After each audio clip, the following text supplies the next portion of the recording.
Alors bonjour à tous, je suis ravie de vous accueillir pour cet Explore Camp. Je m'appelle Elsa Birkel-Lespé et je suis actuellement doctorante en didactique des mathématiques. Donc ce que je vais vous présenter, c'est vraiment le sujet de mes recherches, c'est-à-dire, allez-y, rajoutez-vous, il n'y a pas de problème. Voilà, c'est vraiment le sujet de mes recherches, c'est-à-dire j'explore en fait l'efficacité d'une introduction des notions mathématiques par la manipulation, même si c'est déjà acquis, même si c'est déjà même recommandé. Moi, ce que je veux faire, c'est vraiment explorer l'efficacité en tant que telle, ce qui se passe dans le cerveau à ce moment-là, la conceptualisation, l'abstraction des notions. Je vais étudier ça avec la cognition incarnée, c'est-à-dire tout ce qui se crée comme cognition pour des nouvelles connaissances, mais incarnées, c'est-à-dire avec le corps. Mon idée, mon hypothèse, c'est que quand il y a de la manipulation en introduction, on arrive bien plus en tout cas, on arrive plus à guider les élèves vers des notions très abstraites qui repoussent certains qui n'arrivent pas à abstraire, en fait. Alors, voilà, manipuler pour apprendre les mathématiques. Ce que je vais faire, je vais juste pendant quelques minutes, d'abord vous faire un petit apport théorique, qui est le résultat de mes lectures. Donc, je suis en première année de doctorante.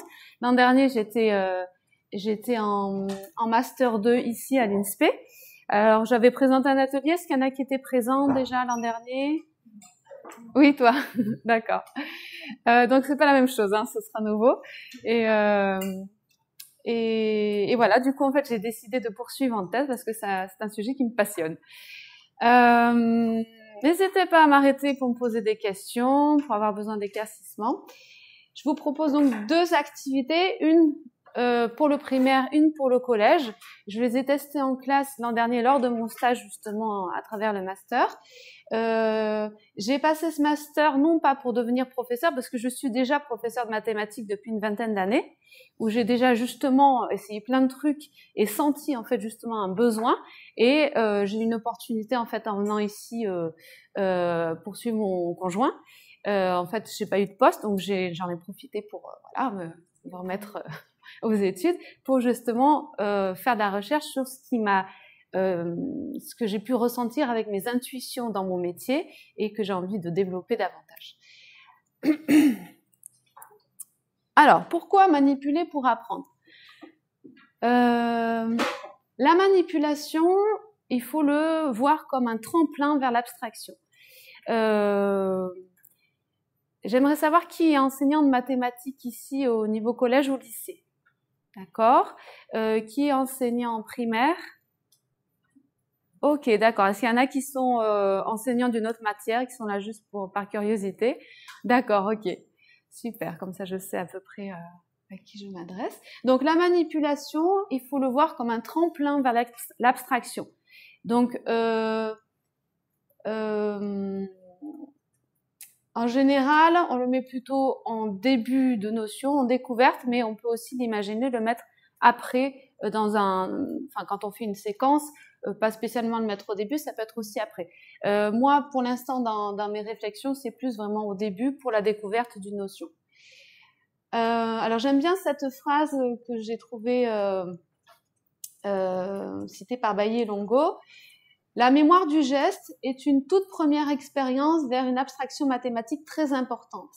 Alors, il y a la notion de mémoire à laquelle j'avais pas pensé au début, qui est en fait la mémoire de travail. C'est-à-dire qu'en fait, quand on commence à manipuler, il y a une entrée multimodale, c'est-à-dire qu'il n'y a pas seulement juste les yeux qui regardent des chiffres, il y a le geste, il y a le toucher, il y a aussi tout ce qui est la verbalisation, parce que c'est souvent des choses qu'on fait à plusieurs, et c'est d'ailleurs aussi dans cette optique-là. On est dans le socio-constructivisme, c'est-à-dire qu'on construit ensemble un savoir. Dans le but d'avoir une abstraction mathématique très importante. C'est-à-dire qu'après, ça va être beaucoup plus... Voilà. Deuxième point, pourquoi manipuler pour apprendre? Il faut le voir comme une démarche expérimentale. quand on enseigne la SVT, la science physique, les sciences, voilà, de manière générale en primaire, il y a toujours cette notion de la démarche scientifique, la méthode scientifique. Donc avec ce cycle, on part d'une théorie déjà de ce qu'on connaît un petit peu. Ensuite, on fait une prédiction par rapport à une expérimentation qu'on va faire. On en tire des nouvelles théories. En mathématiques, par l'histoire de l'enseignement des mathématiques, on le fait très peu, ça. Mais en fait, c'est historique. On enseignait les maths... j'ai lu récemment un livre sur l'histoire de l'enseignement des mathématiques. Il y a vraiment deux courants. Il y avait un courant sur on apprend les mathématiques parce qu'on en a besoin pour faire des calculs, pour la gestion, pour voilà. Et il y avait les mathématiques très abstraites avec Euclide, etc. Et en fait, il y a un moment donné, on a tout réuni pour faire le collège pour tous, pour que tout le monde ait accès à la même chose. Et c'est là que tout s'est remélangé. Et je crois que aussi à ce moment-là, on a perdu pas mal de monde qui justement, il y en a, ils ont besoin de concret. Et les mathématiques, c'est abstrait, donc il y a un truc qui coince là. Donc voilà, peut-être une solution, enfin une proposition de solution, la démarche scientifique, expérimentale. Mais il y a quand même des limites quand on utilise, quand on fait cette démarche-là. On sort pas des jetons ou du matériel comme ça sans y avoir vraiment finement réfléchi. C'est-à-dire qu'il faut avoir pensé la séance de manière, faut qu'elle soit construite. C'est une véritable ingénierie pédagogique ou ingénierie didactique. On ne peut pas se lancer comme ça au hasard. D'où l'idée de l'intervention aujourd'hui. Donc ça, c'est mon deuxième objectif lors de ma thèse, c'est comment construire, comment accompagner les enseignants qui veulent eux-mêmes construire des séquences en intégrant de la manipulation. Donc la séance incluse dans la séquence doit être pensée pour que le matériel à disposition puisse faire émerger des questionnements. Donc il faut que dès qu'on sort du matériel, il y a tout de suite un questionnement qui soit apporté aux élèves. On leur dit pas juste tu dois faire comme ci, comme ci, comme ça. Par exemple, avec le matériel Montessori, qui a quand même été une grande source d'inspiration pour ce que j'ai pu, enfin pour voilà ce que je cherche. En fait, la différence par rapport à ce que je cherche moi, c'est que le matériel Montessori, on montre comment il faut faire. Là, justement, ce que je cherche, c'est on va enlever un espace de je guide l'élève. Il y a un espace, tu vas toi trouver les choses. Voilà, chercher. On est dans la méthode heuristique en fait, où on doit le pousser à chercher, à avoir des questionnements. Donc c'est à nous de provoquer ces questionnements. Et ensuite la manipulation, c'est-à-dire avoir un objet dans la main et le bouger dans un but précis. La manipulation vient là comme un outil pour répondre aux questionnements. Donc ça, c'est la résolution de problèmes doit être au cœur de la manipulation. Il faut le penser tout de suite comme ça, dès qu'on veut se lancer là-dedans. Donc ça, c'est la première limite. Il faut pas manipuler sans apprendre, mais vraiment le penser comme un apprentissage. Deuxième limite, ça doit rester une étape. Il ne faut pas rester dans le concret en se disant « ça y est, j'ai vu tout le chapitre qu'avec le matériel, j'ai coché mes cases, on a vu tout ce qu'il faut ». Non. Il faut absolument que l'élève sorte du concret et qu'il voit qu'il y ait à un moment donné une limite. Lui, il faut qu'il la sente. On dit, pour citer Pierre Esseric, qui est formateur à l'INSPE de Marseille, il dit il faut bloquer l'élève, c'est-à-dire lui montrer qu'à un moment donné, on peut plus faire qu'avec le matériel, on est obligé d'introduire le langage symbolique. Et là, du coup, et c'est l'objectif premier de la manipulation, c'est que le langage symbolique mathématique a du sens. Parce que c'est bien ça qu'on cherche, en fait, c'est donner du sens à ce qu'on enseigne. Voilà, en résumé, donc pour faire un petit peu le résumé de ce que je viens de vous dire, pourquoi manipuler? Parce que c'est un tremplin vers l'abstraction. Il faut le voir comme une démarche expérimentale. Pour ceux qui veulent aller plus loin sur la démarche expérimentale, il y a un livre, je ne sais pas si je l'ai pris, de Dias, qui est d'ailleurs à la médiathèque là, enfin, pas en ce moment puisque je l'ai avec moi, mais qui s'appelle Manipuler pour l'expérimentation en mathématiques. J'ai mis à la fin de mon diaporama, il y a les références. Il faut toujours penser la manipulation vers la résolution de problèmes. Ça rejoint d'ailleurs la conférence d'hier avec les crapauds, là, où il y avait parmi les compétences qu'il faut développer chez les élèves, c'est vraiment la résolution de problèmes sous toutes formes. Je fais juste une petite parenthèse, je ne sais pas si vous connaissez les intelligences multiples de Gardner. Donc pour lui, il dit que l'intelligence...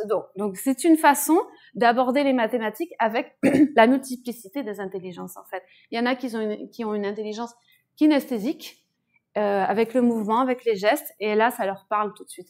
Et pourquoi je dis ça? Parce qu'il donne comme définition de l'intelligence quelqu'un qui sait résoudre un problème. Alors nous, quand on entend résoudre un problème, hop, connotation mathématique. Pas du tout. Les problèmes, on en a de toutes sortes. Ça peut être des problèmes relationnels, ça peut être des problèmes de comprendre un texte, des problèmes de toutes sortes. Et nous, en tant qu'enseignants, qu'est-ce qu'on apprend? On leur apprend à résoudre des problèmes. On a des questionnements, on cherche des solutions. Donc là, il faut pas l'oublier, il faut pas oublier cette dimension-là dans les séances avec la manipulation. Et toujours vers la nécessité du symbolique, on doit quand même leur apprendre les mathématiques qui sont partagées par tous, un savoir commun, et ce savoir commun, il a des codes, et ces codes, il faut qu'ils les connaissent. Voilà pour la petite présentation théorique. Donc je vais vous présenter 2 activités. La première, je l'ai pensé pour les CE2, mais en fait c'est plutôt pour les CM1, parce que la division posée, c'est pour les CM1. Maintenant, je pensais que c'était pour les CE2. Je me suis basée sur mon fils qui était en CE2 l'an dernier. C'était pas très pro, mais j'ai vu qu'en fait, voilà. Mais c'est pas grave, ça peut être une très bonne introduction, le faire en CE2, le reprendre en CM1 après, en fait.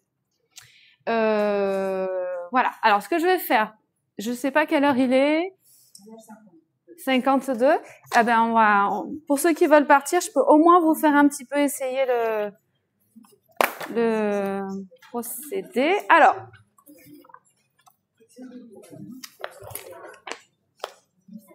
donc l'idée de cette première activité, est-ce qu'il y a des questions par rapport à ce que j'ai dit sur toute la partie théorique? Il faut que je me mette là, ceci. La première activité part de, je me suis inspirée du boulier. Donc j'ai regardé des tutos comment on utilise le boulier. Super intéressant, mais alors très difficile à mettre en place en classe, parce que finalement l'utilisation est très éloignée des techniques qui sont enseignées. Donc je me suis dit, en fait, il faudrait un entre-deux, où il y a la manipulation, parce que les élèves sont très attirés par la manipulation d'objets, et en même temps, les mener vers la présentation, qui est la division posée avec les barres, comme ça. Donc, vous voyez les 4 couleurs. Vous avez peut-être déjà deviné quels sont ces 4 espaces. Le vert, le jaune, le rouge, le bleu. Mais je vais pas le dire tout de suite parce que vous allez rentrer dans la peau d'un élève de CE2 CM1 et vous dire je ne connais pas tout ça. Donc je vais vous distribuer les petites feuilles. Est-ce que je peux te demander d'en donner un pour 2 s'il te plaît? Et moi je vais distribuer les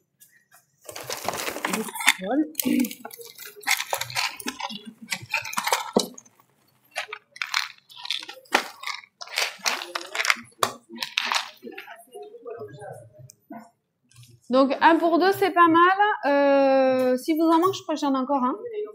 Il y en a une en plus. Ok, ben ça va être pour moi. Alors, les bouliers. Enfin, sur un boulier, c'est des boules qu'on déplace. Ici, ce sera des jetons qu'on déplacera d'une case à l'autre. Je vous en donne un par plaque, en fait. Ici, la couleur n'a aucun sens, d'accord? Il faut la considérer comme neutre, pardon. Contrairement aux couleurs qui sont sur la plaque.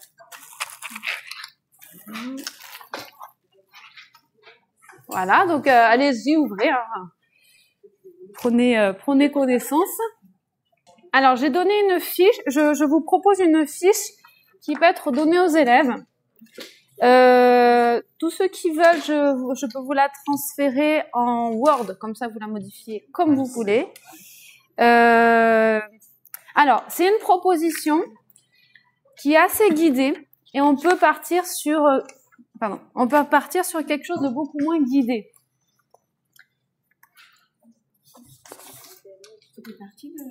Ah oui, du coup, oui, ça fait partie de l'expérimentation. On va dire, c'est la première étape. D'ailleurs, j'aurais dû vous la donner après. Normalement, on commence par juste la feuille grise, en fait.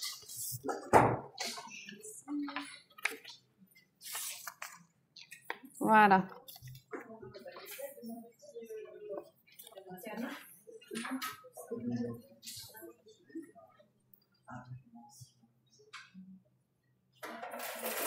Voilà, donc ça c'est une photo des élèves qui sont en pleine action. Bon, c'était des CM de 6e. Ça a bien fonctionné dans le sens de la compréhension, ils ont bien compris. Par contre, c'était beaucoup trop tard, c'est-à-dire qu'ils maîtrisaient l'algorithme de division, du coup ça venait biaiser ce qu'ils connaissaient déjà, donc ça a coincé quoi. Même s'ils y ont pris du plaisir, ils se sont dit mais pourquoi on revient en arrière? Alors là, pourquoi il faut commencer par ça? On va le voir justement. On va venir casser en fait cet esprit d'automatisme en fait qu'on apprend aux élèves. Ici, le but c'est pas d'apprendre un automatisme, mais de vraiment décortiquer tout ce qu'il y a derrière. Et moi-même, en le faisant, pourtant, voilà, j'ai enseigné les maths pendant plein d'années. Je suis censée maîtriser cet algorithme. Et en fait, moi-même, je me suis dit, attends, comment il faut faire là? Il faut d'abord qu'on déplace comme ça. Enfin, vous allez voir qu'en fait, même nous, connaisseurs, on revient au sens. Et ce qui est très intéressant, c'est qu'on... j'ai perdu le fil de ce que je voulais dire. Oui, moi, mes élèves que j'ai au collège, même en 3e, il y en a qui me disent, quand on commence à faire les chapitres sur les plus grands diviseurs communs, on reprend ça en fait, la division euclidienne, on la reprend avec des problèmes plus complexes, et bien il y en a plein qui me disent, mais madame, j'ai jamais su faire une division. Peut-être techniquement oui, mais ils n'ont jamais, j'ai pas compris ce que ça veut dire en fait. Et là en fait, c'est de là d'où m'est venue l'idée, c'est bon, comment refaire émerger le sens profond de la division. Donc, sur cette première fiche, peut-être que le mieux c'est que je vous laisse découvrir. La fiche avec la couleur, en fait, elle vient dans un deuxième temps, je vous l'ai donné un poil trop tôt. Commencez tout simplement avec cette fiche grise où le but c'est que les élèves apprivoisent, et vous, du coup maintenant, apprivoisent le matériel. Rapidement, je vous dis, ça c'est un jeton qui vaut 1, ça c'est un jeton qui vaut 5, et ça, le grand, pardon, ça vaut 10. Alors, dans pas mal de jeux, il y a ce principe-là de 1, 5, 10. Et en fait, sur certains bouliers, je ne sais plus si c'est les chinois ou les japonais, il y a aussi le 5 qui est représenté dans le casier du dessus. Donc, c'est un peu, voilà, c'est un peu le même principe, sauf qu'on les a dans la main, on les comprend dans la main, en fait. Et le sens comprendre a justement ce double sens. Comprendre, c'est avoir, en fait, c'est pouvoir, quand on dit je comprends quelque chose, c'est qu'on le comprend, en fait, symboliquement, c'est comme si on l'avait comme ça, c'est ça. Et donc on est vraiment dans de la métaphore, en fait, dans du symbolisme, ils ont besoin de ça, les élèves. Donc ce que je vais faire, je vous laisse faire la fiche et je passe vous voir, d'accord? Donc la fiche grise, la colorée, on apprendra dans un second temps.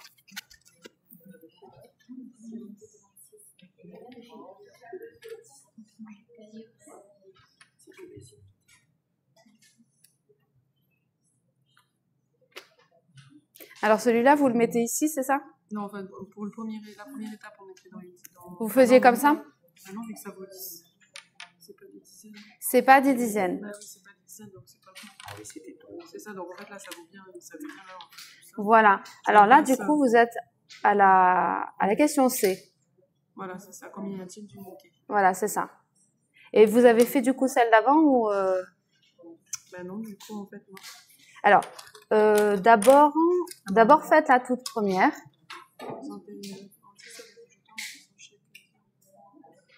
Donc 36. On pourrait mettre 3 en fait. 3. Alors ça représente 5. Ah oui, 5. Donc c'est 3 ronds.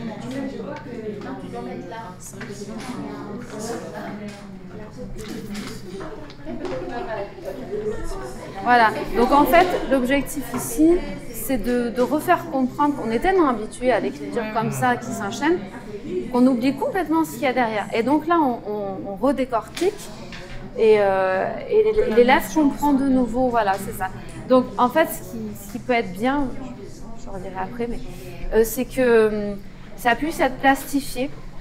de manière à ce que dans un deuxième temps, on sorte des feutres Velleda et à la place d'avoir des jetons, on commence à traduire avec la représentation du chiffre arabe. Donc là, on dessinera un 6.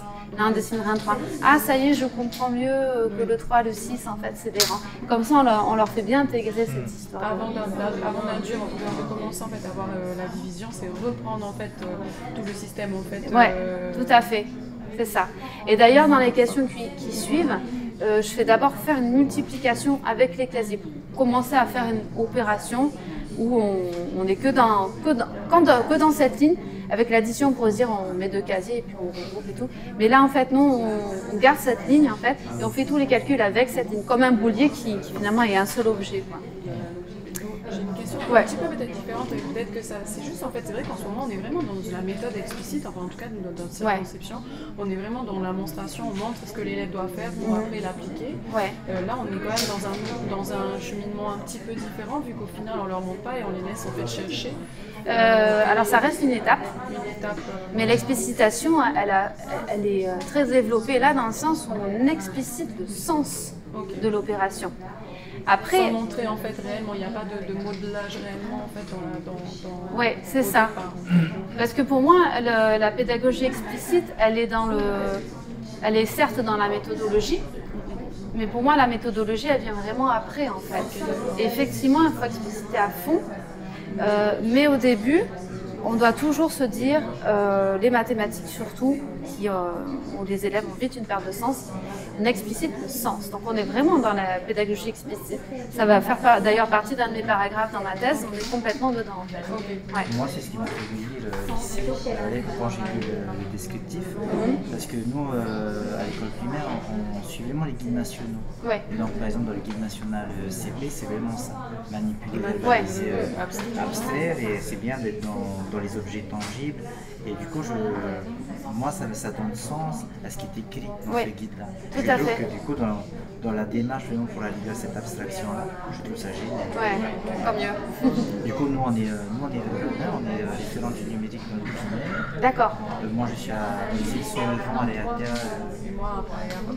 Voilà, on a chacun notre secteur. Et là, on est sur un groupe, donc on a essayé de se répartir. Alors, j'ai pris des photos, j'ai dit, c'est super les marques, vous avez la tête. Voilà, c'est ça. On va échanger. J'aime beaucoup le fait que ça reprenne le triptyque manipulé. Oui, tout à fait. L'idée est partie de là, du rapport dynamique-neurosciences. Mais il dit qu'il faut le faire, mais il ne dit pas comment en fait. Et en fait, c'est une phrase iceberg où derrière, il y a tout un... Ça veut dire beaucoup de choses qui n'est pas dit et qui n'est pas explicité justement, alors que ça devrait l'être vraiment beaucoup. Parce que c'est fin en fait. Comment en fait l'expliciter en fait. Ouais.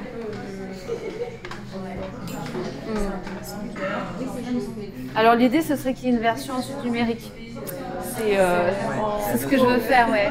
C'est faire des duos d'artefacts en fait, tangibles numériques et ensuite comme une étape supplémentaire pour que les gamins puissent le faire chez eux aussi. On n'en est pas encore là.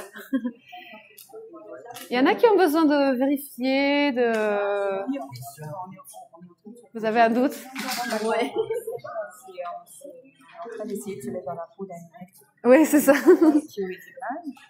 Et du coup, le 3 dizaine, on pourrait le représenter comme ça, et comme ça, on se vient dans la peau de quelqu'un qui aurait pu représenter comme ça, et comme ça. Alors, effectivement, là, on a bien 3. Voilà. On a 3. Et c'est ça. Alors, en fait, c'est ça.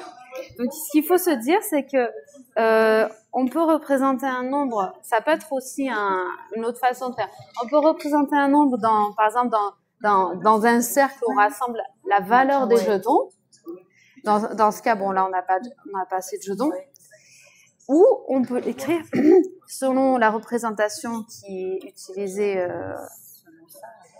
en France et dans beaucoup d'autres pays, avec le rang des chiffres. Et c'est là qu'en fait, il faut qu'ils se souviennent, c'est un peu le but de ces 4 cases, le but c'est qu'ils se souviennent que un nombre qui est représenté, c'est toujours un rang et des chiffres, toujours. Et là, en fait, il y a à la fois des quantités, ce sont des quantités, mais voilà. Et en fait, la case impose que c'est ça qu'il faut mettre, parce que c'est un rang. Et comme c'est un rang, c'est pas une quantité qu'il faut, mais c'est bien un chiffre qu'on représente. Par contre, dans les questions d'après, je sais plus quelle question c'est, on demande quel est le représentant. Mais quand c'est pas dans les cages, centaines, dizaines, quand on doit rassembler. Ouais, c'est ça. Donc là, quel est le chiffre des centaines? Donc c'est quoi le chiffre des centaines? C'est 7. Mais ça fait combien de centaines? Et là déjà, il y a aussi une notion. Donc en fait, non, c'est juste ici que ça se passe. On va en fait se dire ça fait combien en tout. Donc c'est un peu ce que je disais, le cercle est là. Quelle quantité ça? Voilà, c'est ça en fait. Donc ce qu'on peut faire, c'est qu'on prend le chiffre des milliers, hop, on le remplace et on branche tout là. Et là, on comprend ce que ça veut dire, ça fait combien de centaines, et pas quel est le chiffre des centaines. Ok, oui, c'est bon. On passe toute l'année là-dessus. Ouais. À chaque fois, les milliers, tu vois, il y a des questions, quel est le chiffre combien il y a de Ouais. Et ouais. Et là, on le voit en fait. Il capte avec ses doigts. Et en fait, on s'en sert pour la division après. Parce que quand on ne pourra pas diviser 2 par 3, par exemple, eh ben hop, et là on comprend le petit machin qu'on met, eh ben, le chapeau ça représente, ben, ça maintenant tu peux le partager, tu en as assez, tu peux distribuer. Voilà. Ouais. C'est ça.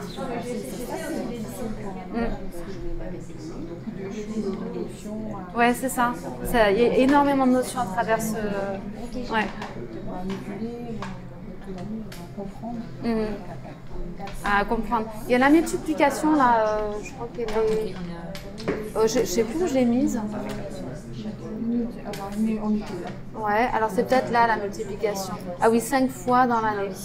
Voilà.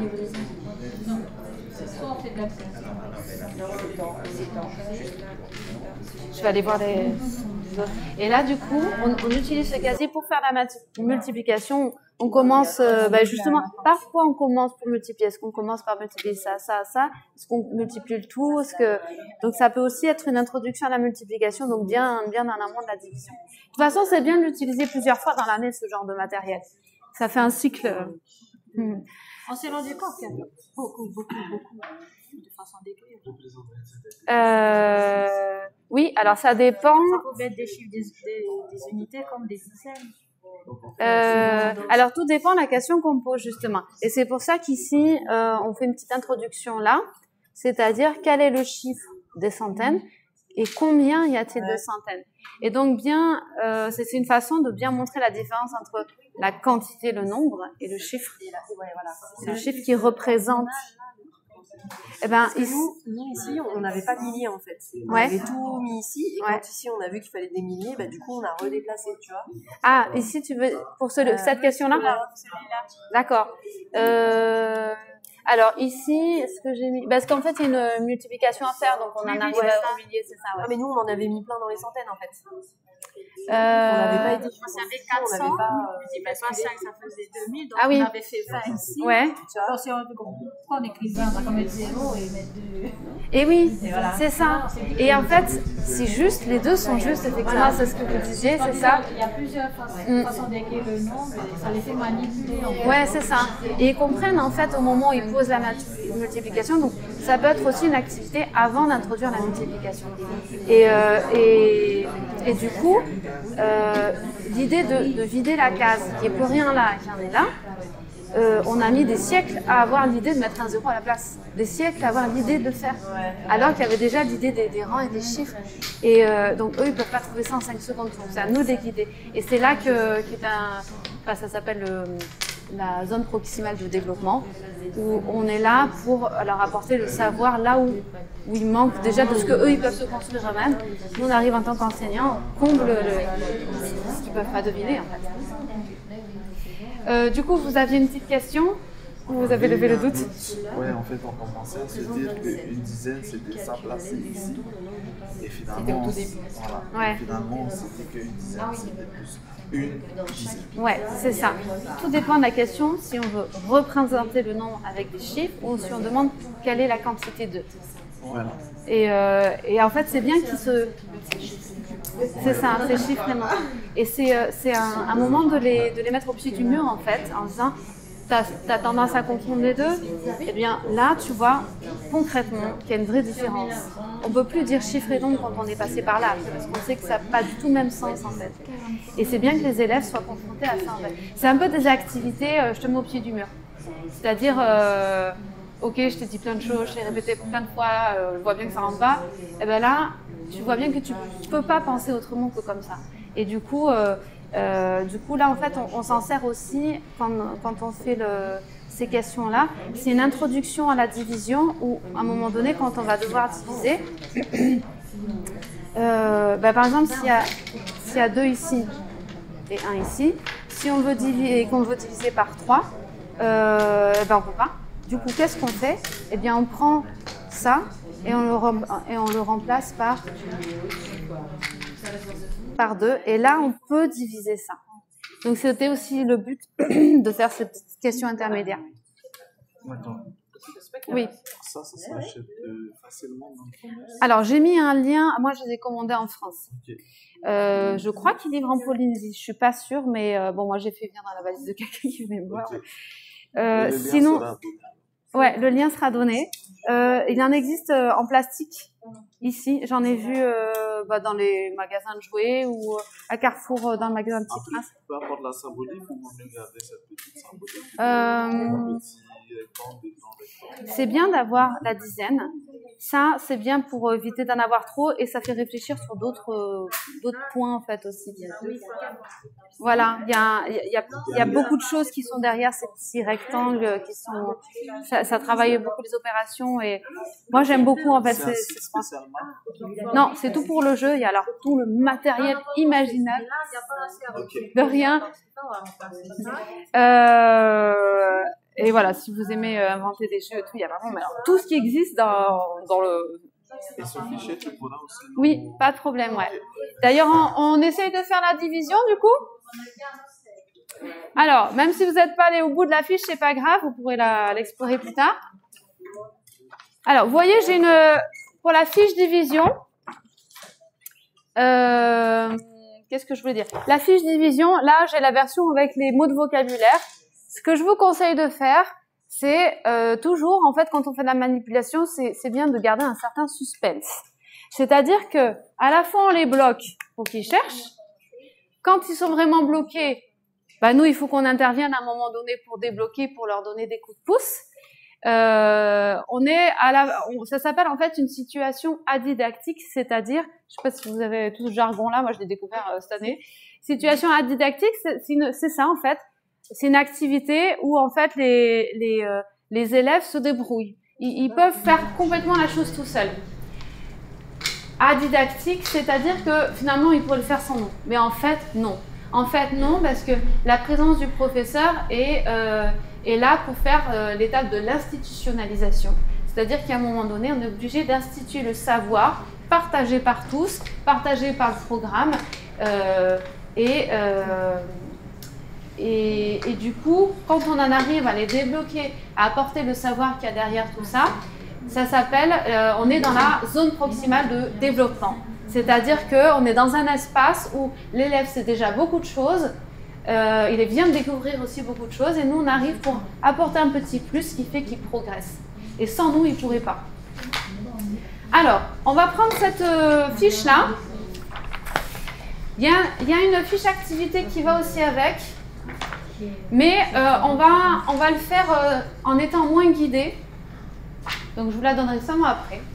Vous allez essayer, vous, de comprendre comment ça marche, sachant que je vous ai déjà un peu donné les réponses. Attendez, il y en a un vide ou pas? Je peux vous le cliquer, merci. De rien, merci d'être venu. Donc ici, vous pouvez donner ça aux élèves et leur dire, je vais vous poser un problème. Je vous lis ce problème. Rose a un paquet de 63 bonbons à partager avec ses amis. Ils sont 3 en tout. Juste pour les guider au début, vous pouvez leur dire « représente les bonbons ici ». Et là, le mieux, c'est d'avoir cette plaque sous forme plastifiée, qu'on puisse écrire dessus avec le feutre.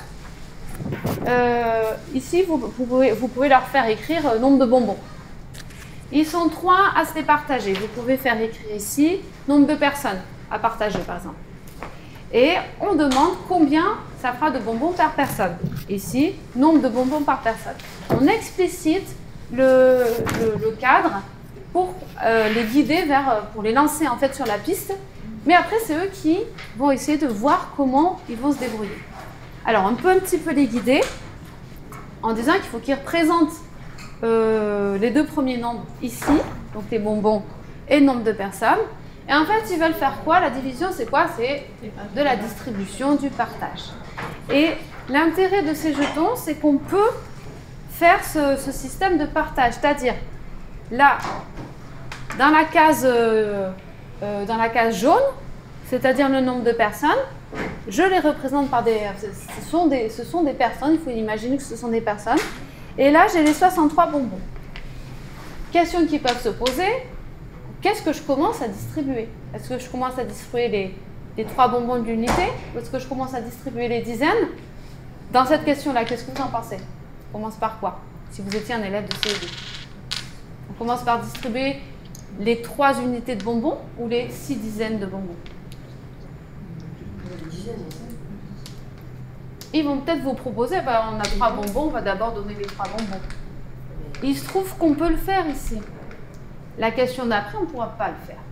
Comme ça, on les bloque. Ah, tu vois, tu as commencé par ça, là, cette fois-ci, ça ne marche pas tout le temps.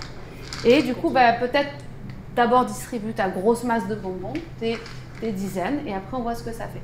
Et là, en fait, le fait de pouvoir distribuer les dizaines, donc il y a 6 dizaines, ils peuvent faire manuellement, allez, j'en donne 1, puis 1, puis 1, comme si on distribuait des cartes, en fait. 1, puis 1, puis 1. Ah, j'ai tout distribué, super. La première question, pas de reste. La première question, on pense, j'ai des jetons, je distribue, on s'habitue aux différentes cases. Ok, donc je peux donner 2 bonbons par personne. Je peux donner, c'est 2 bonbons que je donne? Ah ben non, c'est 2 dizaines que je donne. Donc voilà, tout ça, c'est, on va dire, le discours autour va permettre à l'élève de se construire la division, le principe de la division. Mon résultat, je le mets où du coup? Donc là aussi, il faut un petit peu les guider. Vous le savez parce que vous avez la représentation, elle est très claire dans votre tête. Eux, ils ne la connaissent pas. Donc, il faut à la fois le dire, mais pas spoiler non plus. Donc, moi, dans ma fiche, que je vais maintenant vous distribuer, dans ma fiche, je leur dis, allez-y, mettez votre résultat dans la case rouge. Mais dans quelle case rouge? Il y en a 3. À votre avis, on met où le résultat de j'ai distribué 2 dizaines de bonbons par personne? Dans quelle case rouge on peut mettre le résultat? Dans les 2 dizaines. Dans les 2 dizaines. Tu leur dis, j'ai distribué les 2 dizaines, c'est ça? C'est ça. Donc là, on en arrive là. Là, on a 6 jetons. Là, on a 3 jetons. Là, on a 3 jetons. J'ai fait ma première distribution, ou celle-là, on verra. Ça marche aussi s'ils commencent par là pour le coup. Mais leur résultat doit correspondre à ce qu'on met ici. Donc, ils mettent où leur résultat? Ils doivent le mettre là. Mais c'est eux qui doivent le trouver.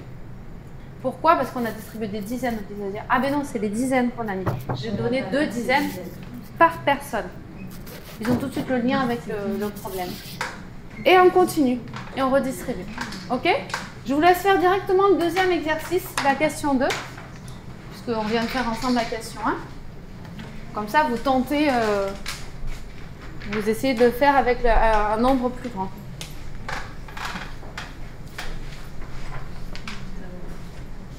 Donc, la question 2, c'est Tao qui collectionne des cartes postales. Ouais. Si vous voulez y aller, allez-y. Hein.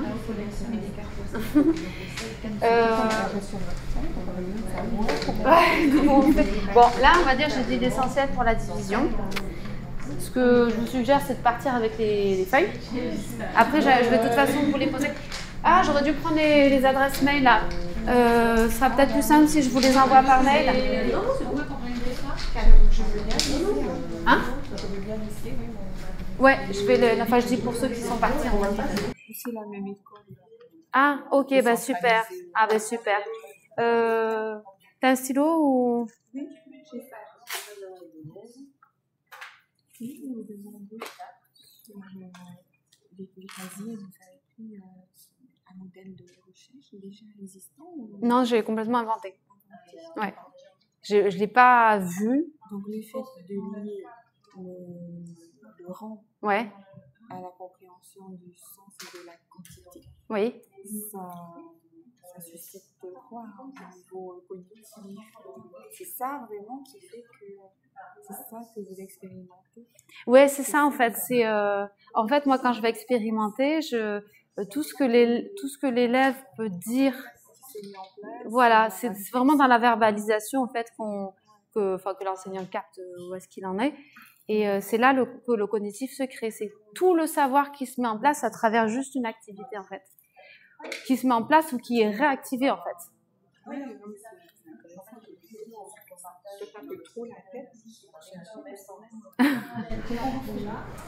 Ouais, mais c'est pas évident, c'est sûr. Hein. C'est vrai qu'on a cette tendance, c'est ce qu'il disait hier dans la conférence, j'ai trouvé ça super. On enseigne comme on a été enseigné.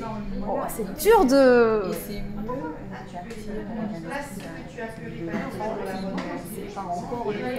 Oui, c'est ça.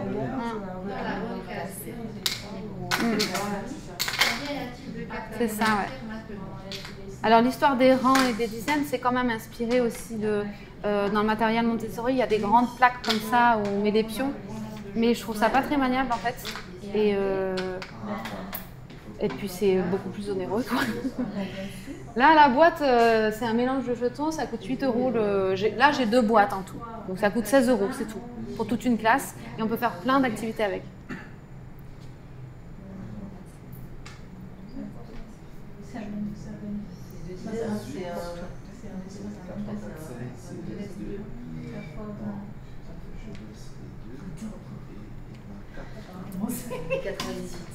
Alors, il y en a qui veulent que je les aide à faire la division.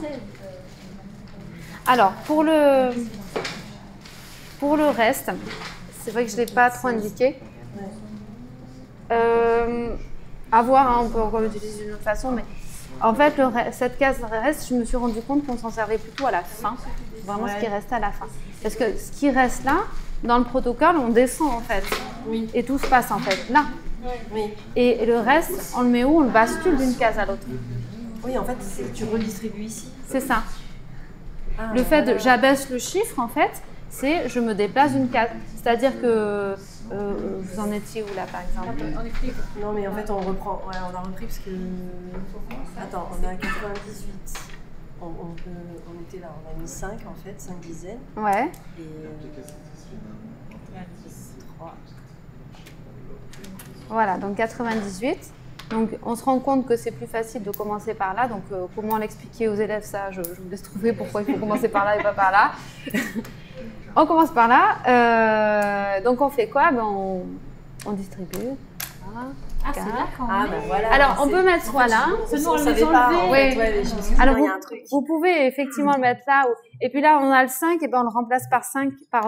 Et après on avait mis 1. Voilà, 1, 2, 3, 4. Il m'en reste, normalement, il en reste combien? Il en reste 1. Ouais.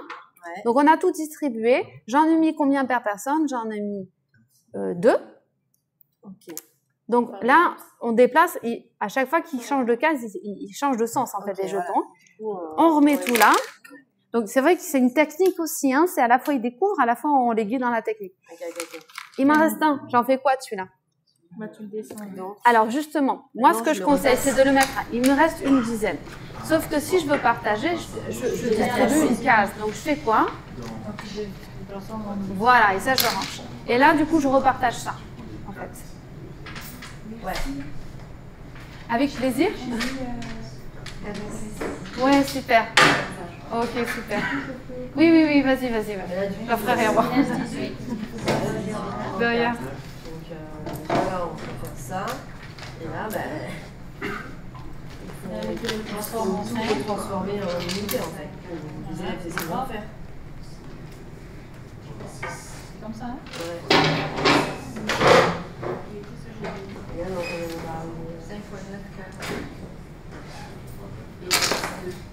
Après, le plus long, fois cercle là, là, 8 là. Et là, il faut rejoindre la dizaine.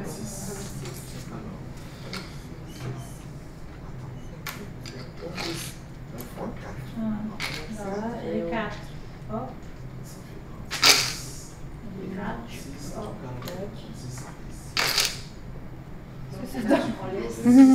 Donc ça fait, le résultat c'est 24. 24. Comment on est sûr? 24 fois 4. Ouais, 24 fois 4. C'est ça. Il faut qu'il le refasse en fait.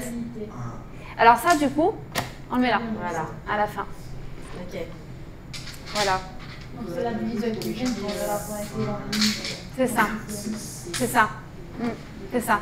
Donc derrière, effectivement, on fait les extensions, j'écris mon résultat en ligne, effectivement. Je vérifie dans le chemin inverse. Et surtout, ce qui est bien, c'est l'étape d'après, ce que je disais tout à l'heure, on plastifie. Et en fait, au bout d'un moment, on dit, en fait, on enlève les jetons, on écrit, on peut refaire d'autres questions en écrivant les chiffres au feutre et leur dit, maintenant, je vais vous dire, ça porte un nom, ça porte un nom, ça porte un nom, partagé par tous les mathématiciens. Du coup, en passant par là, on enlève la partie intermédiaire de licence. Alors, il faut quand même y venir. Il faut quand même y venir. Parce qu'il faut leur enseigner un savoir qui est académique. On est obligé en fait d'aller là. C'est pour ça que je disais, il ne faut pas qu'ils restent dans le concret. Il faut aller dans l'abstrait, mais dans l'abstrait, le savoir partagé par tous. C'est très important de garder ça. Même s'ils ont compris le sens et qu'ils sauront faire, qu'ils vont garder ça en mémoire en fait, la technique, il faut leur apprendre à un moment donné. Donc oui, on perd du temps, mais on en gagne tellement pour après pour toutes les réexplications qu'on n'aura pas à refaire. Et donc là, pour justement, la transition, elle est très importante.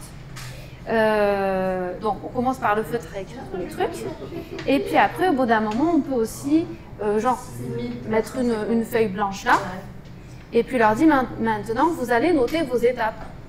Pour garder en mémoire vos étapes. Ça peut être une introduction. Et puis après, maintenant, on passe sur le cahier. Vous allez faire la même chose, mais que sur le cahier, avec le stylo. C'est tout, sans jeton. Sachant qu'ils sont très... Et ça marche aussi avec la division décimale. Il suffit de rajouter des cases là. Pour dire, en fait, on peut continuer. Mais quand on veut passer à autre chose, c'est des plugins, quoi. On peut tout simplement scotcher, leur montrer, c'est la même chose, mais on va plus loin. On rajoute quelque chose comme ça, ils visualisent en fait ce qui se passe. Toi, tu l'as fait en classe? Je l'ai fait avec des CM de 6e. Ouais.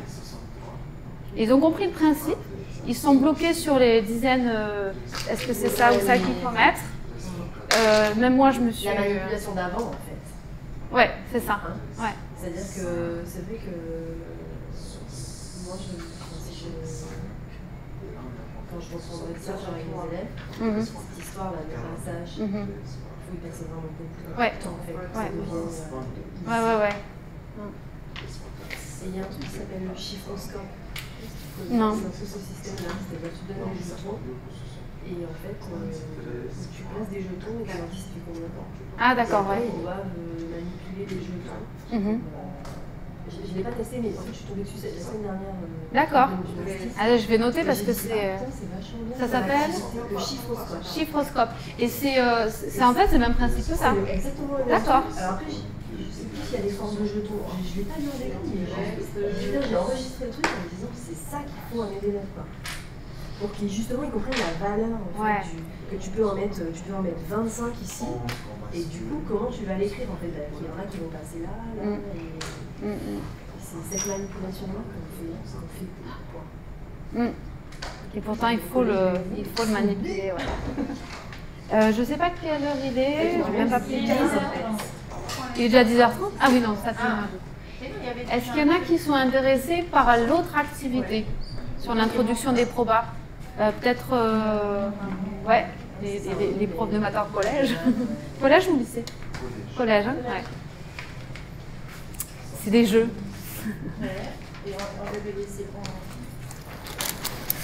Donc ceux qui veulent continuer, n'hésitez pas. Et il faut peut-être se mettre ailleurs. Non, mais reste là, parce que là, ils sont plusieurs. Moi, je vais me décaler. Ouais, d'accord. Je vais garder les jetons. Tu vas faire toutes les opérations. Crée ta fiche pédagogique. Je vais jouer avec les jetons encore un petit peu. De lundi, alors si ça vous intéresse, j'ai aussi une séance, c'est n'importe quoi. Une séance avec des robots. Je sais pas si vous avez des robots vous au collège. C'est plus les professeurs de calcul. Ouais. Bon, vous pouvez le On en a deux qui ont coûté ouais. 500 000 balles. Ouais, c'est cher ce truc-là. C'est ça qu'elle a commandé, elle a commandé sans nous demander. C'est vrai? Eh ben, j'ai une proposition d'activité si vous voulez avec. Petit comme ça. C'est quoi le nom? Je sais pas, on l'a dit, mais t'es folle. 60 000 balles, les gosses peuvent se battre. Oui, en plus, c'est clair. Et tout ça, ils donnent. Bah, après, c'est une activité qui peut peut-être se faire avec ces robots-là. C'est des programmables, j'imagine. Oui. Enfin, je le montrerai plus tard, mais on met un crayon. Moi, j'ai envoyé une figure, je leur disais programmer le robot pour qu'il dessine cette figure. Donc en fait, c'est toujours l'idée du duo d'artefacts, c'est-à-dire on a à la fois quelque chose de tangible et une version virtuelle pour aller plus loin et pour qu'ils s'entraînent eux de leur côté aussi. Mais cette étape de concret avant le virtuel, pour moi, elle est indispensable pour certains élèves, surtout, même pour tous, je dirais. Alors, du coup, qui veut jouer? Allez, on va jouer. Donc là, on est dans les... Tu veux te rapprocher, si tu veux? Alors, on va faire trois jeux en fait qu'on fait tourner. Donc, vous pouvez en fait... Tu te mets à côté... Ouais. Alors, du coup, vous allez faire celui-là. Ce qui tient. Ce map-là aussi. Vous allez faire... Alors, il faut que vous soyez... tu t'en vas du coup? D'accord. Tu veux me laisser ton adresse mail que je t'envoie les fichiers? Et si on n'a pas le temps, on peut jouer quand même, c'est pour des élèves de 3e. Ah ben justement, comme ça tu sauras ce que c'est.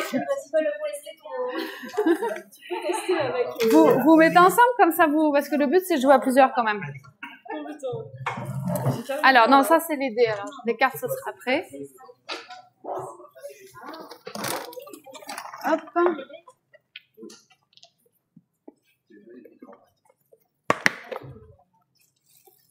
Alors. En fait, ne fermez pas tout de suite les jetons, vous en avez pas besoin. Je m'en sers pour tous ces trucs. Il y a des jetons, ça me marche. Et puis, il y a des... Il y a ça, quoi, ça va. Ok, et ça, on les met là. Ce chip à midi en chou. C'est la probabilité. Ça veut de la probabilité, c'est ça. Alors, vous avez ici des intervalles. Vous savez ce que c'est des intervalles vous vous souvenez? Alors, ça, c'est tous les nombres compris entre 2 et 5. Okay, voilà, j'allais dire c'est entre 2 et 5. Voilà, okay. Ça c'est entre 6 et 8, c'est entre 9 et 8. J'ai compris. Le but, vous allez chacun lancer les dés. Et quand on s'en remplit dedans. Voilà. Le 6 et ouais, parce que le ça fait 6, 7, 8. Okay. On est avec des nombres entiers ici. Là, le crochet, ça veut dire on prend le 6 avec. Si le crochet était ouvert, on aurait dit, ça veut dire on ne prend pas le 6 avec. Okay. Donc, le but, vous allez parier. Vous êtes au casino. Okay. Vous allez parier. Écoutez en même temps, comme ça, vous pouvez... Après, on peut échanger. Vous restez à votre place, je change les voilà, jeux. Les jeux, voilà, c'est ça. Donc, ici, vous avez 3 intervalles. Ouais. Ces intervalles représentent la somme de 2 dés que vous allez lancer. Le but, c'est de jouer, c'est de gagner. Vous allez miser ce que vous voulez sur... allez, moi, je parie que ça va tomber. La somme des deux nombres qui apparaissent sur le dé, ça va être compris là-dedans. Toi, tu paries, tu dis non, moi j'ai beaucoup de chance, je parie plus.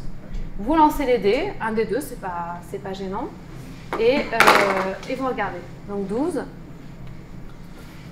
Donc toi, tu as misé là, tu prends le double, et tu as tout ça. Toi, tu as misé là, tu perds tout. Et on recommence. Vous faites ça 5 fois. Quand on gagne, on prend le double. Ouais. Ok. Alors je vérifie juste, j'avais 5 fois. Les trucs. Donc là, il y a les petites règles. Donc ça, celui-là, c'est... Voilà, celui-là, c'est le double, c'est ça. Ici, je vous montre tout de suite le deuxième, puis il y en a un troisième encore après. D'accord, on fait tourner chacun sa petite roue. Alors, les 2 roues, vous pouvez le faire à tour de rôle, mais ce qui compte, c'est votre pari à vous. Donc, vous allez aussi parier. C'est ça, voilà. La première roue, c'est les arrows des consonnes. C'est une boîte de gâteau. Et avec des bouchons pour que ça puisse tourner sans frotter. Donc, ce que je conseille, c'est qu'il y ait 4-5 élèves par jeu. Il y a 3 jeux, donc vous calculez combien il faut de jeux en tout. On en fait tourner 3 tout le temps et on les déplace. Ça, c'est pour le faire en classe. Donc, vous tournez une première roue, une deuxième roue, et vous avez l'indicateur de 2 lettres. Une consonne, une voyelle. Mais avant de faire tourner les roues, même principe, on mise. Donc tu dis, ah bah tiens, moi je suis sûre ça va tomber là-dessus. Ah ben moi je suis sûre, j'ai plus de chance, je pense que ça va tomber là-dessus. Vous faites tourner les roues, voilà, et c'est SA. Ah ben, tu as beaucoup de chance, tu gagnes le triple. Parce que pour avoir le mot, la syllabe entière, donc tu gardes ça et tu en prends 2 fois, donc tu reprends le triple. Toi, tu as une lettre en commun. Ah, ok. Donc, si tu as juste une lettre, tu reprends, mais tu perds rien. Par contre, si c'est ni l'un ni l'autre, tu remets. Pardon, c'est à toi du coup. Si tu n'as ni l'un ni l'autre, tu mets là-dedans, c'est la poubelle, c'est la porte. Ok? Vous faites ça 5 fois et le gagnant, c'est celui qui a le plus de points. On démarre avec combien de chacun? Alors, comment j'avais fait Chacun son écuelle, il n'y en a pas d'autres qui traînent pas. Sinon, ouais, oui. chacun une écuelle, ouais. Chacun ça fait beaucoup de matériel là pour les élèves. Ouais, non, effectivement, j'avais donné un truc comme 15 ou un truc comme ça. Mais effectivement, il faut avoir, mais vous aussi, vous devez avoir une quantité chacun au départ. Peut-être pas tout, parce que vous gagnez, vous perdez. Seulement, je dirais 15, ouais. Vous aussi, vous faites 15 jetons chacun au départ. Mais effectivement, il faut une banque en plus, parce que si vous perdez trop... Ouais, c'est ça, il faut tenir des comptes. Ah, parce que tu dois pouvoir... Est-ce que ça compte comme valeur de unité? Ouais, c'est toujours la même quantité. Je ne sais pas, voilà. 10, 20, 20. Allez-y, 5 fois chacun. Et le gagnant, c'est celui qui a le plus de points à la fin. On est vraiment au casino. Hein. Il faut miser d'abord. Ah oui, oui, il faut miser d'abord. Sinon, c'est la triche. Ouais. Allez, moi j'ai non, et on peut miser combien Ce que tu veux, c'est justement là l'intérêt du jeu d'argent. et le souci aussi. En fait, il faudrait que le troisième tourne. Comme je tourne maintenant. Dès la troisième, ouais, mais tu prends. Parce que de là, n'importe. je te dis bien que De toute façon, tu pas aller si c'est comptes. Ah oui. C'est un peu de mal à faire. Eh oui, c'est vrai. Si vous voulez, je vous le prends pour vous. Hein. Mais il faut imaginer que les élèves jouent entre eux. Donc, Allez. Oui, mais regarde, il y a beaucoup de différences. Là, c'est à toi. alors, allez-y. Ah, il faut miser d'abord. Non, c'est pas grave. Ouais, mais Ça change rien. L'argent, il a pas de valeur, comme on dit. Si tu mises Il faut que je retienne. Mais c'est la miser sur la case que j'ai mise. Ah oui, tu veux dire se souvenir. Bleu et bleu.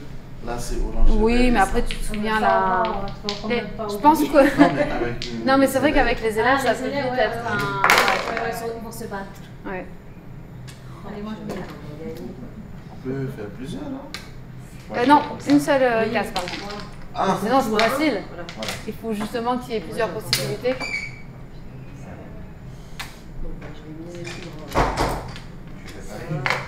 Faut pas que t'aies vu, sinon tu vas voir. Non, Ah ouais, non, non. regarde, j'ai fait les yeux fermés. Non, je suis en train de Hop, calculer. attends, ça y est, t'as misé? Oui. Tac. Et tac. S-I. Rien. Si. Je reviens. Ta et to. Ah ben voilà, vous avez tous les deux perdu. Et on recommence, encore 4 fois. Je pense que c'est mieux si c'est vous qui vous faites en regardant en l'air. C'est au pif, de toute façon. Ah, tu te fais avoir là. Il n'y a pas de L. Elle, c'est de la triche, il n'y a pas de M. Mais c'est Ouais, vas-y, c'est à toi. justement, il faut... C'est que ça toi tu la vois, mais toi, C'est des activités, il faut rien dire, il faut surtout pas spoiler. Donc toi tu l'as vu, très bien, c'est toi qui l'as vu, mais il faut pas le dire aux élèves. Je vais devoir un autre truc que j'avais pas chopé avant. C'est ça. Allez, je tente. Ça peut- Je vais tenter plein de vidéos. 4. Si je gagne 12, je Ça. vais 8. J'ai là. Ok. Et moi, faut pas que j'aille au casino. Las Vegas n'est pas si loin. Entraînez-vous avec ça, hein. C'est clair. Et les, Ah non, mais lui, les croupiers à Las Vegas, ils ont des formations de ce type-là. Enfin, c'est bien plus poussé, mais ce qu'il y a derrière, tout ça en fait, c'est justement pour leur montrer qu'il y a tout un savoir mathématique qui va venir après en fait. Parce que là, en fait, moi, je perds, mais parce que je joue au pif et que j'ai pas le savoir, en fait. Ouais. Je vais pas le mettre sur moi. J'ai raté ma vie, quoi. Mais je suis là pour t'apporter le savoir. Et là, tu vois, ça redonne du crédit aux profs Si aussi. je vais à Vegas, je prends ça. Comment on fait? Bon, Avec ah oui, Alex, bah avec écoute, moi, je reste sur mon... C'est à toi de jouer, là. Ah, c'est toi. Tu vois, tu gagnes aussi. Toi, Bravo. je suis un peu en statu quo. Ça va bien, mais je peux.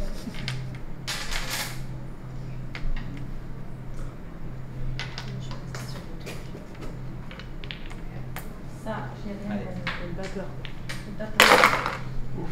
Incroyable. Attends, je vais plutôt te servir. Là. Allez, à toi. Ouais, allez. Parce que là, on a dû jouer 8 fois. Au dernier moment, tu cherches pas. Il n'y a pas de logique, hein, ne cherche pas. Ah, c'est moi qui gagne. Oh, c'est toi qui as gagné. Là, c'est parce qu'il est tombé Donc, tu as plusieurs gagné fois. le triple. Il faut changer. Ah yes. Moi, je gagne. Vous en êtes à combien de parties? Parce que je suis resté dans Et là, il est Peut-être, peut-être ouais. toi. Et moi, je me dis ça. Mais, Je me suis dit, ça va tomber, tu vois. Oli. Bon, après, ces 5 fois, c'est pour gérer en Mais classe. t'en as Hein, combien donc, de oui, fois oui. alors que t'en as Bon, je commence à vous sortir les ordinateurs. Hein. Normalement, il y a encore un autre jeu de cartes. Vous voulez essayer avec le jeu de cartes ou vous voulez tout de suite passer à comment on fait pour gagner? Non, comment on fait, moi, c'est bon. Bon. Alors, je vais peut-être faire un sortir de carte. En fait, déjà, il fallait comprendre ici, pour ceux qui sont là. Il fallait comprendre. Attends, spoil pas parce qu'ils vont peut-être le faire après. Ah, pardon. Vous voulez le faire ou pas? Je vous entendais parler, donc... Bon, vas-y, dis ce que t'en penses, vas-y.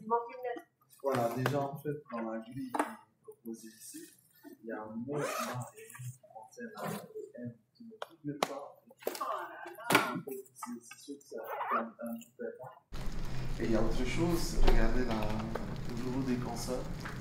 Il y a 2 fois le R, quoi. Exact. Donc il fallait se dire que si on Il y a met sur deux noir, chances. un riz rouge, on peut avoir le double de chance. Ok. Et sauf, et pour les voyelles, par contre, c'est équitable parce que c'est un tiers, un tiers, Oh, pardon. un tiers. Ah, ok. Voilà, c'est spoilé. Alors ça, tu le fais pas avec tes élèves.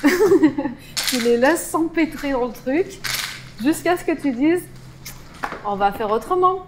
Et il y en Donc. mais il y en a qui s'en rendent compte. Tu l'as fait en collège, il y en a, ils ont vu. Alors, il y en a qui ont vu, oh, bah, il y a de l'autre pareil, mais qui ont pas, qui se sont pas dit, Ça va jouer sur le truc. ça va, je vais miser plus ou pas. Ok. Ils ont juste dit, voilà. Alors, ce que je vous propose de faire, vous êtes mes élèves, et ce que je vous dis, bon, ok, imaginez vous êtes au vrai casino, il faut pouvoir gagner plein d'argent, n'est-ce pas? Vous n'allez pas repartir les poches vides. Donc, vous allez devoir essayer d'imaginer comment vous pouvez gagner un max d'argent. Donc, pour ça, il faudrait imaginer que vous allez jouer 1000 fois. Mais on ne peut pas jouer 1000 fois, c'est trop long. Donc, on fait ce qu'on appelle une simulation virtuelle. Je vous propose de commencer par la simulation virtuelle des dés. Bon, il y a 2 dés, donc il faut allumer les ordi sur le côté. Voilà. Ensuite, il y a un code, je le dis à voix haute, je l'écris, je le connais, mais si c'est filmé. Non, mais bon, on va jamais le retenir. On fait comme Pour ça. les ordinateurs. INSPE. INSPE. C'est le code. Enfin, il faut d'abord. Voilà. Ah, ça y est. Ça va venir. Normalement, ils sont au point. Alors, ce sera pas Scratch. Scratch, ce sera pour leur jeu à eux. On va commencer par les dés, comme ça on fait tous la même chose. Donc, c'est des propositions de simulation virtuelle qui sont pré-mâchées. C'est-à-dire que le but, c'est pas de passer des heures. Alors, je dis surtout aux profs de maths. C'est pas de passer des heures sur le logiciel. Le but, c'est vraiment d'aller vite. De toute façon, plus on voit de programmes, plus on comprend l'idée du programme. Donc, on est dans cette idée-là, c'est-à-dire qu'en tout, il y a 3 programmes, un pour les dés, un pour ça, et un pour le jeu de cartes que je vous ferai après. Oui, tout à fait. Alors, vous avez en bas, j'ai ouvert toutes les pages. Normalement, vous avez un document Excel. Et je vous donne la petite fiche qui va avec les élèves. Qu'on donne aux élèves, où là, on leur dit ce qu'il faut remplir dans les cases. D'accord? Ils recopient, mais comme ça, ils apprennent ce que c'est qu'un tableau Excel avec des formules à rentrer. Par contre, la question qui va venir ensuite, ça va être là le cœur du problème, et la suite du « je simule une expérience » plein de fois pour voir ce qui se passe en fait, avec les résultats. Vous le voyez ou pas? Il est Ah, tu l'as. Ah, pardon, désolée. C'est bon, vous l'avez. Donc, vous lisez la feuille, vous remplissez les cases. Si vous savez pas comment faire, je vous aide.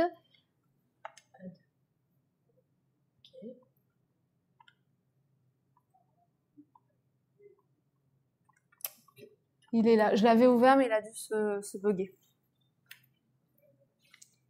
Est-ce qu'il y en a qui ne savent pas du tout utiliser Excel? Moi, je savais pas s'il fallait écrire. C'est marqué. Alors, aléa.entre.borne, c'est une... dans Excel, en fait, chaque case est une calculatrice. Et on rentre des formules un peu plus complexes que des simples opérations. Là, l'opération qui est en fait une fonction, c'est aléa, ça donne un nombre aléatoire. Okay. Donc ça, on peut pas le faire avec une calculatrice, enfin si peut-être maintenant avec les scientifiques, mais avec Excel, c'est une des capacités très pratiques pour quand on veut faire des probas, où il y a justement, t'es pas obligé d'aller si loin. Ah oui, si. Ah ben si, oui, 200 là, ça, oui, désolé. Voilà.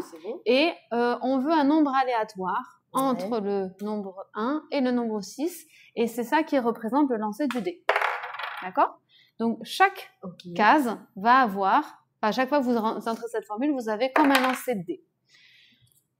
Ensuite, on doit recopier cette formule en l'étirant jusqu'à la case A201, c'est-à-dire qu'on lance combien de fois le dé, du coup? Ça fait ça, c'est normal? Alors, comme ça? Non. J'ai fait une erreur. Je pense qu'il y a... il manque le E. Exactement. Là, tu fais entrer. Alors, égal, allez, A.entre. Il y a des espaces. Et il manque le S.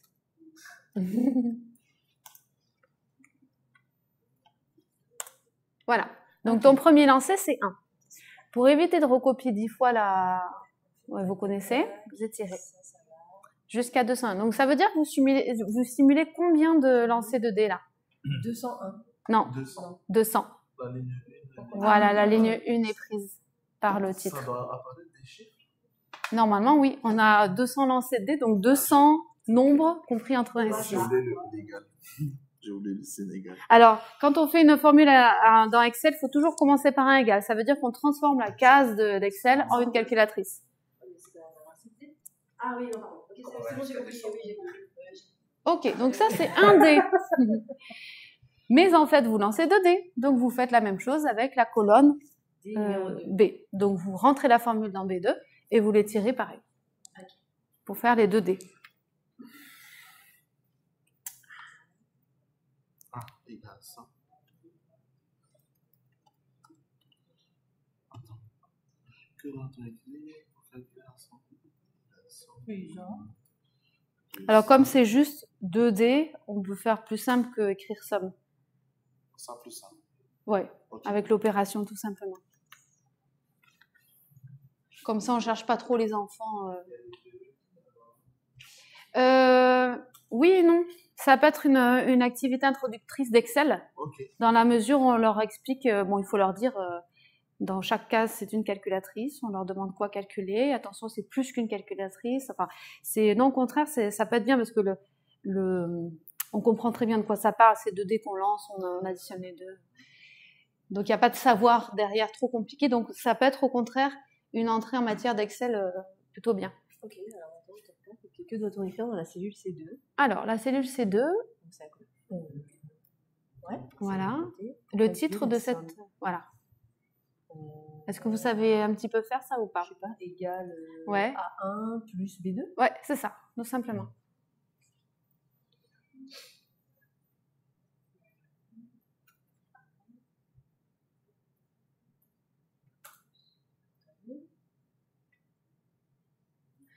Alors, je sais pas fait comme il faut. On met des parenthèses. C'est tout. Alors, je vais refaire. Vas-y. Peut-être faut sélectionner. Ouais, voilà. Normalement, on peut l'écrire, il n'y a pas de problème. Ah, mais non, mais j'ai mis A1. C'est con, bah oui. C'est A2. Ouais. Je sais pas. Ah oui, parce que c'est pas un nom. Ah oui, d'accord, ouais. Il a mis la ligne du titre, ça va pas. Et oui. Okay. Le mieux, c'est de cliquer sur la case, comme ça on est sur la référence. Et du coup, on étire. Voilà, t'étires, comme ça, t'as simulé la somme de... Alors maintenant, effectivement, vous allez voir sur les 200 lancés, qu'est-ce qui est sorti le plus souvent? C'est bizarre, des fois, ça affiche pas directement. Ouais, il devrait m'afficher 9, il devrait m'afficher 16. Des fois, ça m'a fait ça depuis tard. Ah ouais, alors. Des petits bugs, voilà, il faut que je. À chaque fois, il faut que je. Comme si je réactualise. Ouais, c'est bon maintenant. Ouais. Il y a une étape que j'arrive pas à passer. Là, tu fais là, égal. Ça. Ah, c'est déjà écrit la Nombre forme d'apparition divisé par 200. Ah, ok. Donc là, on voit en plus, il y a plein de notions qui sont abordées. On revoit la fréquence, on réactive avec un exercice, un nouvel exercice comme ça, et se dit ah oui, c'est ça la fréquence. Donc là, il y a 200 lancés. Donc la fréquence, est-ce que vous êtes au point dessus? Est-ce que vous vous souvenez ce que c'est que la fréquence? Fréquence, ça parenthèse, non? Alors c'est à vous d'écrire le calcul. On n'écrit pas, c'est pas une formule comme ici. Ah, okay. D'accord? C'est une notion mathématique et normalement les élèves doivent s'en souvenir, mais on est là pour bien sûr leur faire rappeler. Et surtout si ça fait longtemps que vous l'avez vu vous. La fréquence, c'est en fait le nombre de fois où est apparu, par exemple, la somme qui vaut 2. Ah, c'est facile. Par exemple, si vous avez eu 2 comme résultat, combien de fois c'est apparu sur les 200 lancés? Ça, c'est ce qu'il y a le F là. Ouais. Voilà, c'est ça. Donc c'est le nombre d'apparitions par rapport à votre tirage à vous, hein, ça s'appelle, c'est une expérience empirique. La fréquence est quelque chose d'empirique et on va aller vers le théorique justement dans la leçon qui arrive après. Donc la fréquence, c'est sur votre tirage que vous venez de faire avec 200 lancés, combien de fois la somme 2 est-elle apparue? Elle a apparu 8 fois. Ça fait quelle fréquence par rapport aux 200? Est-ce que vous vous souvenez de l'opération qu'il faut faire pour avoir la fréquence? Alors la fréquence, c'est une proportion en fait. C'est combien de fois par rapport au tout. Une proportion, souvent, on le représente par une fraction, c'est ça. Donc ce serait quel... C'est un pourcentage, quoi. Alors le pourcentage, c'est des pourcentages, sauf que le pourcentage, c'est encore une autre opération. La fréquence peut être exprimée en un nombre décimal ou en pourcentage. Ici, du coup, toi, il faut que tu étires le nombre d'apparitions. C'est-à-dire que l'ordinateur va calculer combien de fois est apparu chaque nombre. Et donc là, ça fait quelle opération pour le premier, par exemple? Quelle est la proportion d'apparition du 2 sur les 200 lancés? Donc il est apparu 8 fois pour toi, il est apparu 8 fois, pour toi il est apparu 6 fois. Mais il est apparu 8 fois sur les 200 lancés. Sur les 200. Donc en fait, tu le dis dans ta phrase, sur les 800, sur les 200. En fait. Donc c'est 8 sur 200, tout simplement. Alors là, comme c'est, on est dans Excel. 200, 11 sur 200, 18 c'est sur ça. 200. Ok. Il faut bien écrire égal pour mettre en... Parce que nous, on veut le résultat. Et du coup, mais là, je fais quoi? Donc, tu écris ton opération 8 sur 200. Le sur, c'est le slash. Ouais, c'est ça. C'est ça. Entrée. Tu étires. Ah, ok. Du coup, lui, il a fait 8 divisé par 200. C'est ça. C'est ce qu'il a calculé. Et en plus, il comprend qu'il faut calculer la même chose, mais en s'adaptant à chaque ligne. Ah, bah non, attends, il m'a mis la chose. Alors, il t'a même... Ah oui, non, oui, pardon. C'est qu'en fait... Non, c'est moi qui me suis trompée. C'est qu'en fait, c'est pas 8 qu'il faut mettre, mais c'est... Il faut mettre... le nom de la case. Ok. Tac, on clique dessus. Voilà. Et là, tu réétires. Oui. Donc, vas-y, clique sur le truc. Là, tu vas mettre... oui, c'est ça. Ouais. Et là, tu as étiré... Ah, ben c'est bon. OK. Ça fait pas 4%. Pour faire le pourcentage, du coup, tu fais... Ici. C'est ça, tu fais la moitié. 4%. Alors là, on va le faire justement en pourcentage. On peut se rendre compte ce que ça fait en pourcentage, parce qu'on n'arrive mieux à se représenter avec des pourcentages. Ouais. Donc, comment on fait pour passer d'une fréquence à un pourcentage? Vous savez ou pas? C'est par rapport à 100. Donc, on fait simplement x 100. C'est-à-dire qu'on prend, on prend ce nombre et on le multiplie par 100. Ça reste une fréquence, mais on le veut en pourcentage, donc on le multiplie par 100. Égal. Égale la case. Ouais. Fois 100. Fois 100. Fois, c'est l'étoile. Ah, pardon. C'est l'étoile. Oui, c'est pas X. Fois 100, c'est ça. Alors, Parce que j'ai mis aussi. t'as mis un X aussi, ouais. Donc, c'est une étoile. Bah, du coup, c'est 3%. C'est 3%. Ah, mais là, du coup, c'est 7%, 6%, 10%. Ouais, c'est ça. En fait, tu le lis facilement, mais au moins, tu as une vision de ce que c'est. Et on peut même faire un diagramme pour voir ce qui se passe. Mais rien que ça, c'est parlant. Est-ce que ça vous paraît normal? Est-ce que ça rejoint votre intuition? Oui.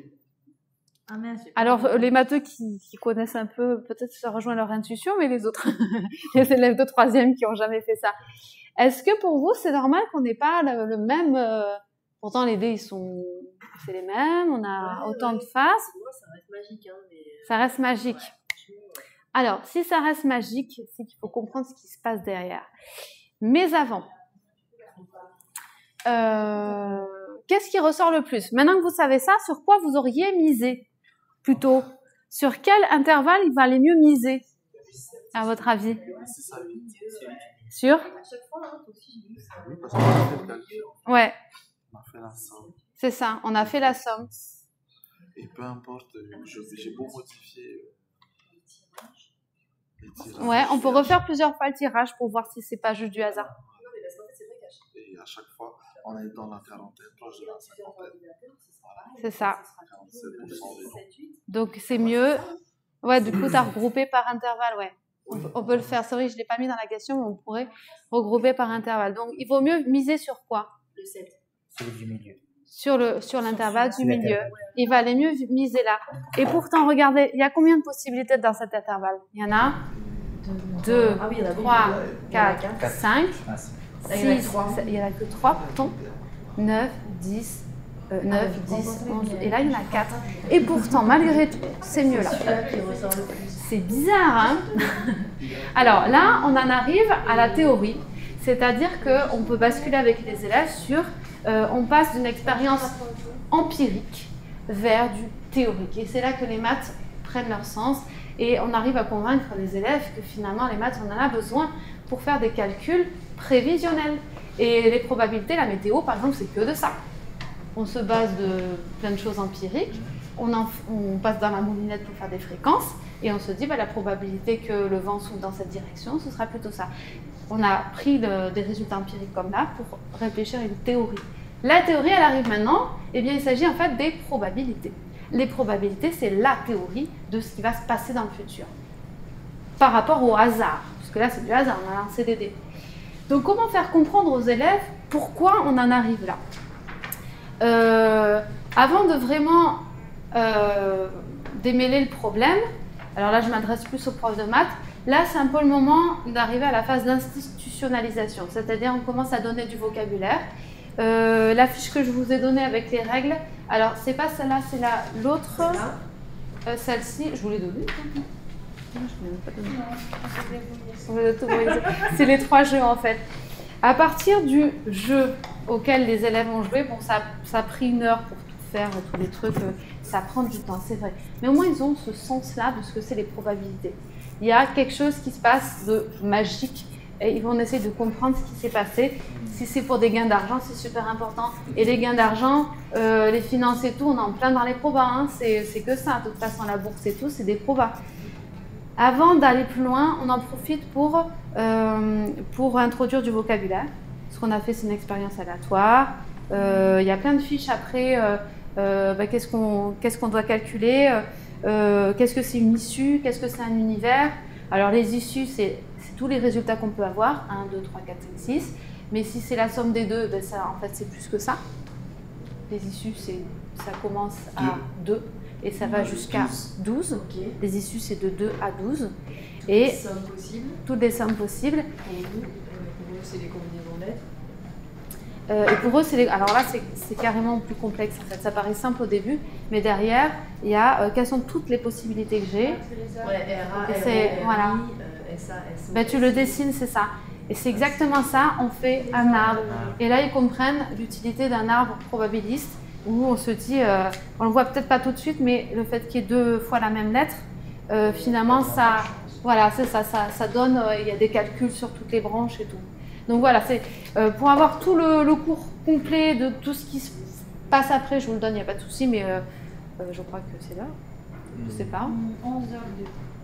11h02 Ouais, mais après, tu vas aussi. Non, mais moi, je veux savoir. Mais toi, tu veux savoir pourquoi tu as fait ça? Alors, dans ce cas, alors j'ai pas de feutre, je peux le faire vite fait sur une feuille. Donc, tu vois ta curiosité là. J'ai suscité ton envie d'apprendre, ton envie de comprendre. Donc là, j'arrive avec mon savoir des mathématiques sur les probabilités. Tu vas m'écouter comme. C'était un cadeau. Non, mais c'est sûr. Alors, en fait, ce qu'il faut comprendre, c'est se dire, ok, je vais faire une étude de cas.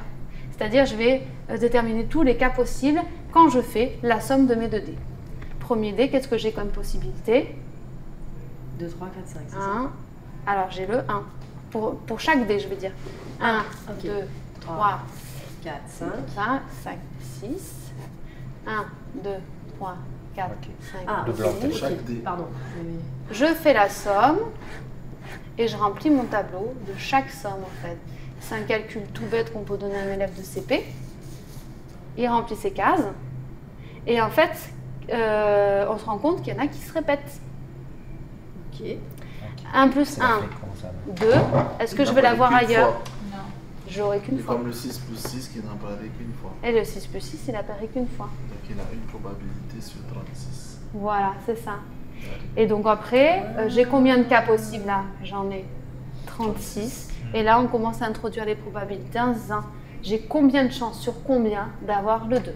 Ah ben j'ai une chance sur 36.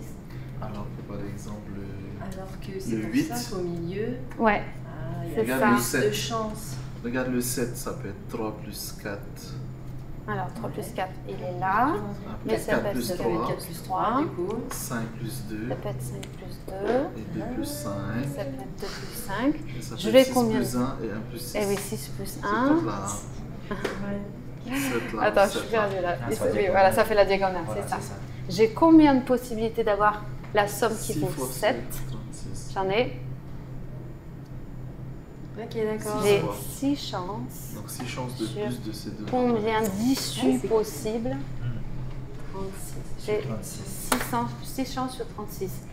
On n'oublie pas de simplifier les fractions pour pouvoir les comparer entre elles. Ça fait combien du coup? J'ai une chance sur 6. Ok. Je divise par 6. Ouais. Une chance sur 6. J'ai combien de chances d'obtenir le 2? Une chance sur 36. Une chance sur 36, puisqu'il apparaît qu'une seule fois. Donc. Voilà. Donc, si j'ai plus de chances d'obtenir ça que ça, ben, je vais plutôt miser sur ça. Et on devient riche comme ça, en fait. Pendant les yeux, là. C'est les secondes.